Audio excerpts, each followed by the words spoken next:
هريره رضی الله عنه یو ورځ لګیو ونی نالولې.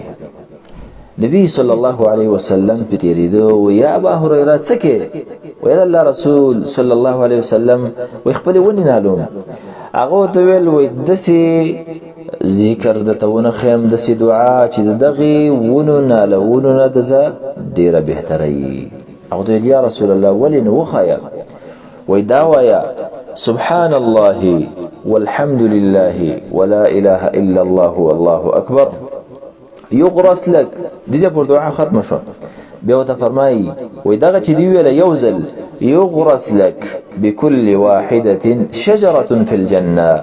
وای دا چې یوزل وی وونه ستاده پاره په جنت کې ناليږي. سبحان الله. تاسو سوچ کوئ عزت مندو یوزل دغه ذکر ویل سبحان الله والحمد لله ولا اله الا الله والله اکبر د جنت ونه ستاده پاره ناليږي. او د جنت ونه داسې موه چې دا به د سعادي ویني ونه ډېر لوی او قسمه میوه چې د هغه بیان تفصیل من وس نکو.